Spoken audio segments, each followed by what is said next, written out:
अस्सलाम वालेकुम दोस्तों, नजीब्स ऑफिशियल यूट्यूब चैनल में खुश आमदीद। दोस्तों, इस वीडियो में हम 10वीं जमात महाराष्ट्र बोर्ड के रियाजी हिस्सा अव्वल यानी अलजबरा का पहला सबक दो मुतगैरी ख़ती मसावतों का मुताला कर रहे हैं। आज हम कश्ती और दरिया के बहाव से मुतालिक जो इबारती सवाल है उसको कैसे हल करते हैं और उससे रिलेटेड एक्चुअल कंसेप्ट्स क्या हैं उस बारे में डिटेल मालूमात हासिल करेंगे।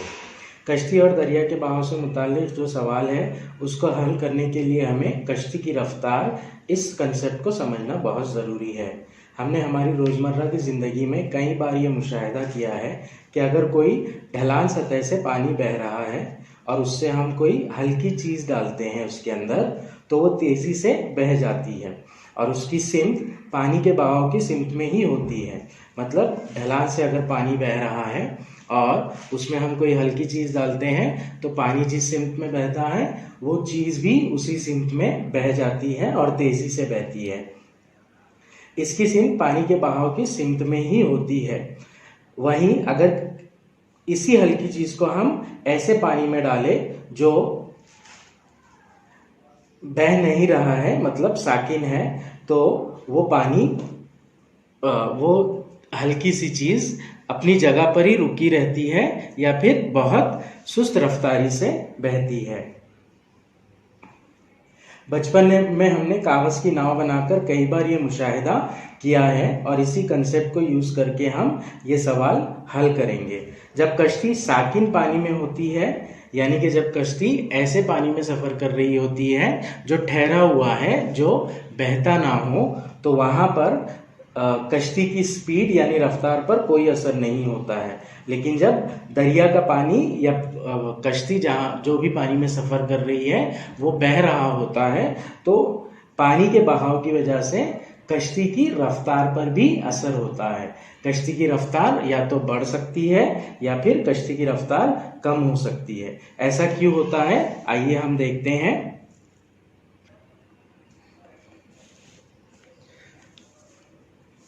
जब कश्ती ऐसे पानी में बहती है जो बह रहा है और कश्ती की सिमत, कश्ती के बहने का डायरेक्शन और पानी का डायरेक्शन भी सेम हो, ठीक है। सपोज अगर ये दरिया है और ये दरिया इस सिमत में बह रहा है और कश्ती भी इसी सिमत में बह रही है, तो यहाँ पर क्या होता है कि बहता हुआ पानी और कश्ती की दोनों की सिमत एक ही होती है, जिसकी वजह से पानी कश्ती को बहने में मदद करता है और इसकी वजह से कश्ती की जो रफ्तार होती है वो बढ़ जाती है। सपोज अगर कश्ती 10 किलोमीटर फी घंटा की रफ्तार से बह रही है और बहते पानी की रफ्तार 2 किलोमीटर फी घंटा है, तो कश्ती की जो टोटल रफ्तार, जो कुल रफ्तार हो जाती है वो हो जाती है 10+2 यानी कि 12 किलोमीटर फी घंटा।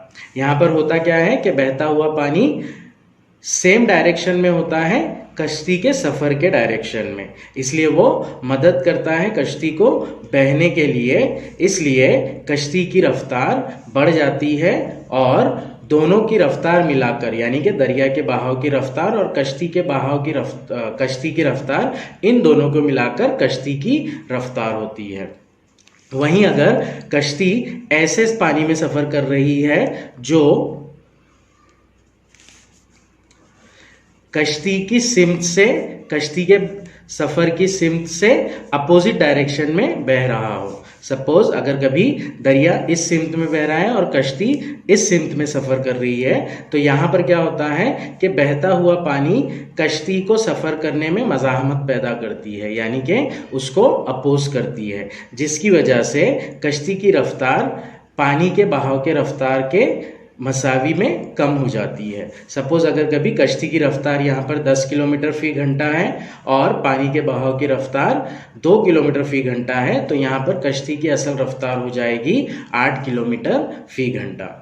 तो हमें यहाँ पर ये याद रखना बहुत ज़रूरी है कि जब दरिया के बहाव की सिमत और कश्ती की सिमत दोनों सेम होती है तो कश्ती की रफ्तार बढ़ जाती है। इन दोनों रफ्तारों को जमा किया जाता है और जब कश्ती की रफ्तार, कश्ती की बहने की सिमत और पानी के बहाव की सिमत, ये दोनों अलग अलग डायरेक्शन में मुखालिफ सिमत में, अपोजिट डायरेक्शन में होते हैं, तो जो कश्ती की रफ्तार होती है वो इन दोनों के फर्क से दी जाती है।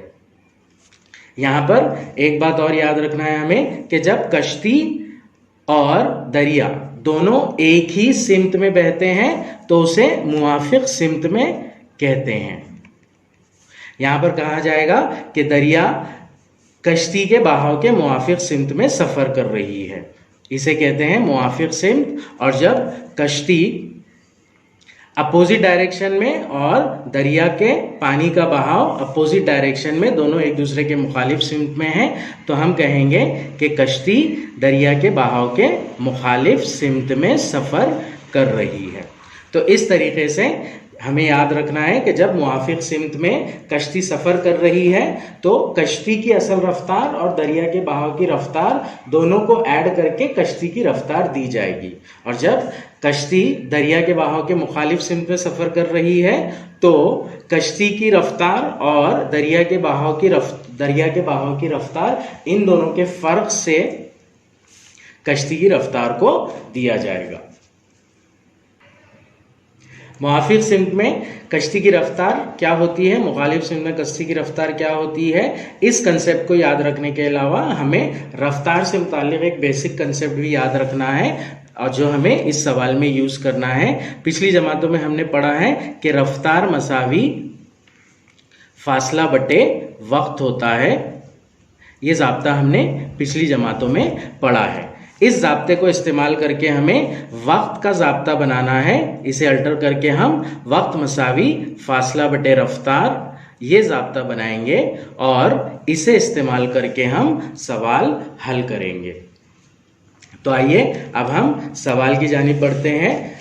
टेक्स्ट बुक में मश्क में कोई सवाल नहीं दिया गया है कश्ती और दरिया के बहाव का, लेकिन एक मिसाल में सवाल दिया गया है। ये बहुत इंपॉर्टेंट क्वेश्चन है जो कि पिछले एग्जाम्स में पूछा गया है, इसलिए इसे अच्छे से समझना और करने आना जरूरी है।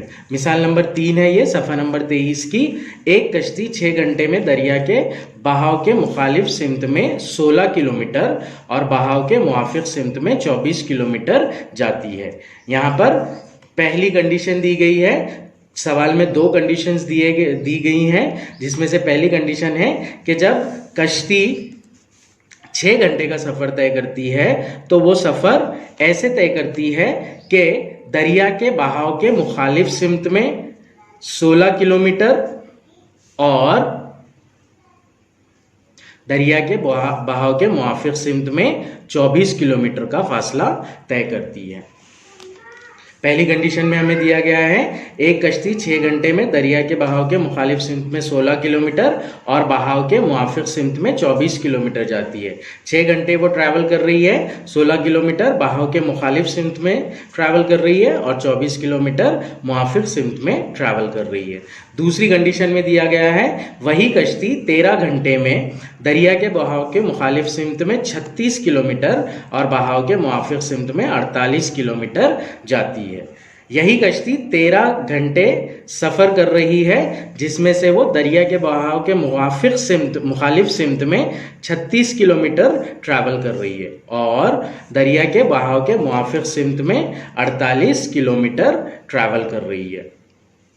तो ये दोनों कंडीशन दी गई है हमें। इन दोनों कंडीशन को यूज करते हुए हमें 2 मुतग़य्यरी खत्ती मसावाते बनाना है और फिर उन्हें सॉल्व करके हमें क्वेश्चन का आंसर निकालना है। यहाँ पर हमसे पूछा जा रहा है, बताइए कि साकिन पानी में कश्ती की रफ्तार और दरिया के बहाव की रफ्तार क्या है। साकिन पानी में कश्ती की रफ्तार और दरिया के बहाव की रफ्तार क्या है, इस तरह से सवाल किया गया है हमें। तो हम डायरेक्टली यहाँ पे हमें दिए गए हैं कि क्या चीज़ें निकालना है, तो सबसे पहले हम वो फर्ज कर लेंगे मुतग़य्यर की शक्ल में। फर्ज कीजिए साकिन पानी में कश्ती की रफ्तार, ये पहली चीज है जो हमें मालूम करना है।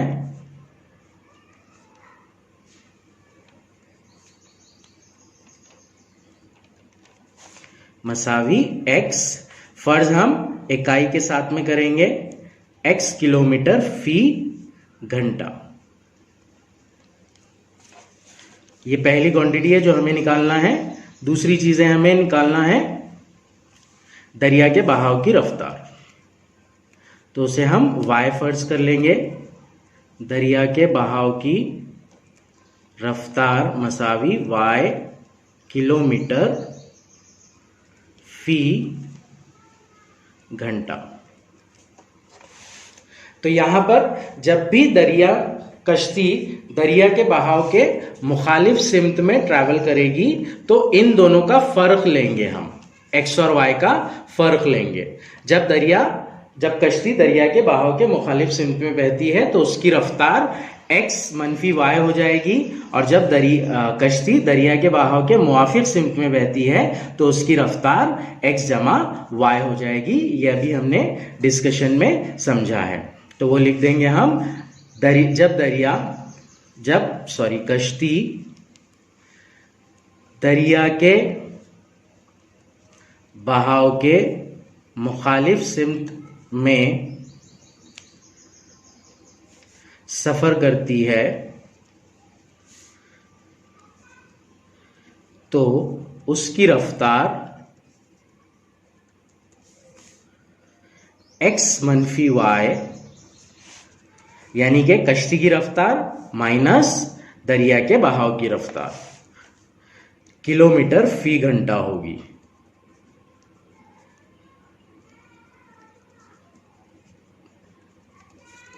उसी तरीके से जब कश्ती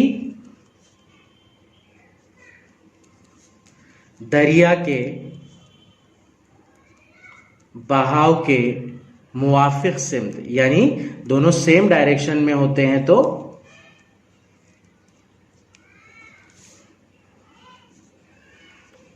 उसकी रफ्तार दोनों को, यानी कि साकिन पानी में कश्ती की रफ्तार को और दरिया के बहाव की रफ्तार को, इन दोनों को जमा किया जाएगा। इसलिए कश्ती की रफ्तार हो जाएगी x जमा y किलोमीटर फी घंटा।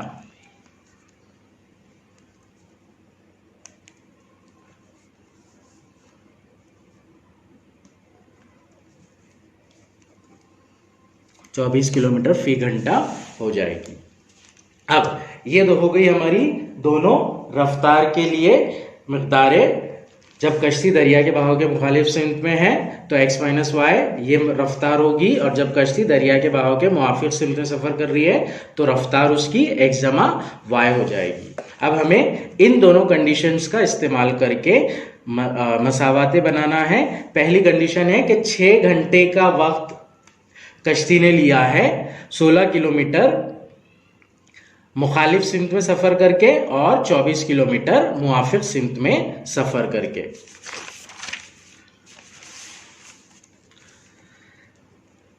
छह घंटे ये जो होगा ये मसावी होगा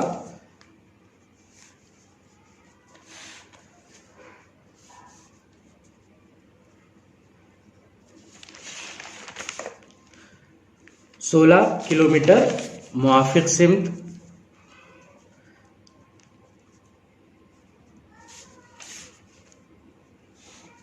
16 किलोमीटर मुखालिफ सिमत और 24 किलोमीटर मुआफिक सिमत।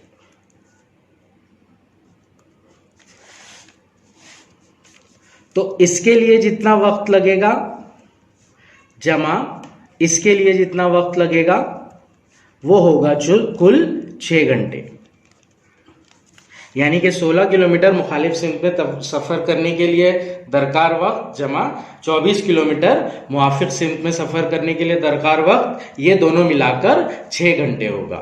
हमें रफ्तार मसावी फासला बटा वक्त ये पता है, उसके जरिए ये हमें पता है कि वक्त मसावी होता है फासला बटे रफ्तार। वक्त मसावी फासला बटे रफ्तार। तो 16 घंटे के लिए जो वक्त होगा वो हो जाएगा 16 किलोमीटर बटे, यहां पर मुखालिफ सिमत में सफर हो रहा है इसलिए जो रफ्तार होगी वो x मनफी y होगी। और 24 किलोमीटर का फासला 24 बटे मुआफिक सिमत में सफर कर रही है कश्ती, इसलिए जो रफ्तार हो जाएगी वो x जमा y हो जाएगी। तो ये होगा वक्त 16 किलोमीटर फासला तय करने के लिए जमा वक्त 24 किलोमीटर फासला तय करने के लिए, जो कि होता है 6 घंटे। तो ये आएगी हमारी मसावत नंबर 1। इसी तरह दूसरी कंडीशन में हमें दिया गया है 13 घंटे का सफर तय किया, उसमें से 36 किलोमीटर बहाव के मुखालिफ सिमत में सफर किया और 48 किलोमीटर बहाव के मुआफिक सिमत में सफर किया। 36 किलोमीटर ये जो है मुखालिफ सिमत में सफर है, जमा 48 किलोमीटर मुआफिक सिमत में। इसके लिए जितना वक्त जमा इसके लिए जितना वक्त, ये होगा कुल 13 घंटे। तो इसके लिए हम निकालेंगे वक्त जो रहेगा वो इस फासले से निकालेंगे। 36 किलोमीटर फासला तय करने के लिए वक्त मसावी 36 किलोमीटर बटे उसकी रफ्तार। अब ये मुखालिफ सिमत में है तो ये हो जाएगा 36 बटे x मनफी y, जमा ये हो जाएगा 48 बटे x जमा y मसावी 13। ये होगी मसावत नंबर 2। 13 घंटे का वक्त, उसमें से 48 किलोमीटर मुआफिक सिमत में सफर किया और 36 किलोमीटर मुखालिफ सिमत में सफर किया। तो उसके लिए दरकार वक्त जमा 48 किलोमीटर के लिए दरकार वक्त मसावी 13 घंटे। तो ये हमारी दोनों मसावतें आएंगी। ये दोनों मसावतें हमजाद खत्ती मसावतों में तहवील के काबिल मसावतें हैं, तो इसे हम तहवील के काबिल मसावतों के तरीके से हल करेंगे। उस तरीके से हल करने के लिए हमें क्या करना होगा, 1/x मनफी y को m और 1/x जमा y को n फर्ज कर लेंगे हम, और फिर वो कीमतें रखकर नई मसावतें बनाकर उन्हें हल करेंगे। तो आइए हल करते हैं इन मसावतों को। फर्ज करें 1/x मनफी y मसावी m और 1/x जमा y मसावी n। तो हमारी जो मसावत नंबर 1 और मसावत नंबर 2 है वो हो जाएगी 16/m जमा 16m जमा 24n मसावी 6। ये एक हमारी नई मसावत रहेगी। और 36m जमा 48n मसावी 13, ये एक हमारी नई मसावत रहेगी। तो इसे हम मसावत नंबर 3 और मसावत नंबर 4 दे देंगे। अब हम मसावत नंबर 3 और मसावत नंबर 4 को इखराज के तरीके से हल करेंगे। टाइप 2 में रहेगा ये। इखराज के तरीके से हल करने के लिए हम इसे मसावत नंबर 3 को 2 से ज़रब दे देंगे, जिसकी वजह से 24 ये 48 हो जाएगा और n के ज़रीब मसावी हो जाएंगे और n खारिज होकर हमें m की कीमत मिलेगी। तो मसावत 3 को 2 से ज़रब करने पर 2 ज़रब 16m जमा 24n मसावी 2 ज़रब 6। तरफेन में 2 से ज़रब कर रहे हैं हम, 2 ज़रब 16 हो गया, 32m जमा 2 ज़रब 24 हो गया, 48n मसावी 2 ज़रब 6 होगा 12। ये हमारी नई एक मसावत आई, मसावत नंबर 5। अब मसावत नंबर 5 और मसावत नंबर 4 को लेकर हम n को खारिज कर देंगे और m की वैल्यू निकालेंगे। मसावत 4 में से मसावत 5 की तफरीक करते हैं हम। मसावत 4 में से मसावत 5 तफरीक करने पर मसावत नंबर 4 को ऊपर लिखेंगे हम। 36m जमा 48n मसावी 13 मनफी 32m जमा 48n मसावी 12। 36 मनफी 32, 4m, 48 मनफी 48, सिफर n यानी के n का टर्म कैंसिल हो गया, 13 मनफी 12 मसावी 1। तो m मसावी होगा 1/4। इस तरह से m की कीमत निकलेगी 1/4। अब हम m की कीमत किसी भी एक मसावात में रख देंगे और n की कीमत निकालेंगे। m की कीमत हम मसावात नंबर 3 में रखकर n की कीमत निकालते हैं।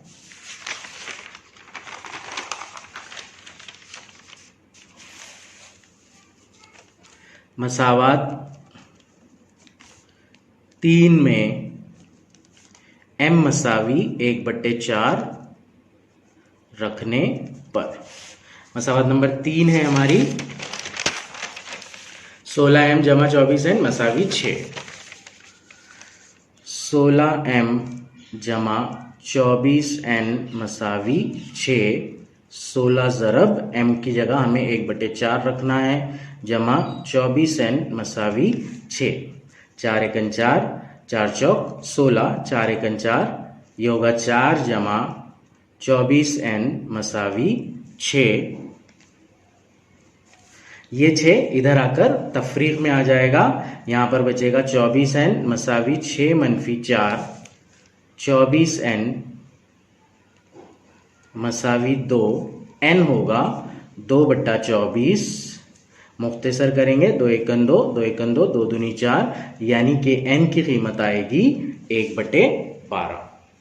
तो ये होगा n की कीमत और m की कीमत 1/4 और 1/12। अब हमने फर्ज किया था m मसावी 1/x मनफी y और n मसावी 1/x मनफी x जमा y। तो इनके अंदर हम कीमतें रख देंगे m और n की। यहां पर हमें x और y की वैल्यूज डायरेक्ट नहीं मिलेगी, दो मसावातें मिलेंगी। उन मसावातों को हम इखराज के तरीके से सॉल्व करके x और y की वैल्यू निकाल लेंगे। m की कीमत है 1/4 मसावी 1/x मनफी y। x मनफी y, इस टर्म को 1 से मल्टीप्लाई करेंगे, 1 से मल्टीप्लाई करने पर वो एज इट इज रहेगा। तो ये हो जाएगा x मनफी y मसावी 4 1 जा 4। ये हमारा क्रॉस मल्टीप्लीकेशन से पहली इक्वेशन बनेगी x और y के लिए। इसे हम मसावत नंबर 6 दे देंगे और यहां पर n की वैल्यू है 1/12। क्रॉस मल्टीप्लीकेशन करेंगे, इस टर्म को 1 से ज़रब, ये पूरे को 1 से ज़रब, यानी कि वो एज इट इज रहेगा। x जमा y मसावी होगा 12 एकन 12। ये हमारी मसावत नंबर 7। अब हम मसावत नंबर 6 और 7 को इखराज के तरीके से सॉल्व करेंगे और x और y की वैल्यू निकाल लेंगे। यहां पर जमा करके, इन दोनों मसावातों को जमा करके y के ज़रीब को कैंसिल किया जा सकता है। तो वो करेंगे हम मसावत 6 और 7 की जमा करने पर x जमा y मसावी 12 जमा करना है हमें x मनफी y मसावी 4। x जमा x 2x मसावी 12 जमा 4 होगा 8। x मसावी 12 जमा 4 होगा 16। x मसावी होगा 16/2, 2 एकन 2, 2 अट्ठे 16। x मसावी 8/1 यानी कि x मसावी होगा 8। अब x की वैल्यू हम किसी भी एक मसावत में रखकर y की वैल्यू निकाल लेंगे। मसावत 7 में x मसावी 8 रखने पर, 7 नंबर 7 है, x जमा y मसावी 12, x रख रहे हैं हम 8 जमा y मसावी 12, y मसावी 12 मनफी 8, y मसावी 4। तो ये होगा y मसावी 4। दूसरा हल सॉरी दूसरी वैल्यू हल की, पहली value x is equals to 8, y is equals to 4। अब हमने फर्ज किया था साकिन पानी में कश्ती की रफ्तार ये x किलोमीटर फी घंटा है, यानी कि साकिन पानी में कश्ती की रफ्तार 8 किलोमीटर फी घंटा हो जाएगी और दरिया के बहाव की रफ्तार जो कि 4 किलोमीटर फी घंटा हो जाएगी। इसलिए हम फाइनल आंसर लिख लेंगे लफ्जों में, साकिन पानी में कश्ती की रफ्तार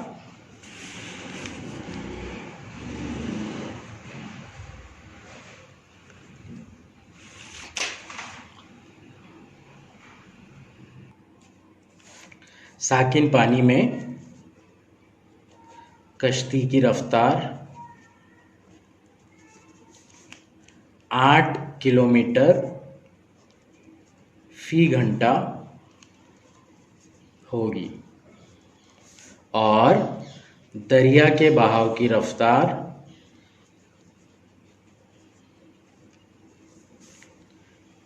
4 किलोमीटर फी घंटा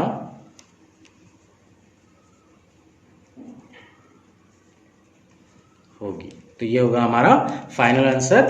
x और y की जो वैल्यू आ रही है, यानी कि जो हमारा हल आ रहा है, उसे इकाई के साथ में लिखना जरूरी है, इबारती सूरत में लिखना जरूरी है। अगर हम इकाई के साथ में नहीं लिखेंगे तो उसके मार्क्स कट होंगे। तो इसलिए ध्यान रखिएगा कि इबारती सवाल का हर जवाब आपको इकाई की सूरत में लिखना है। अगली वीडियो में इंशाल्लाह हम 2 हिंसी अदद से मुताल्लिक जो सवालात होते हैं वो कैसे हल करते हैं वो देखेंगे।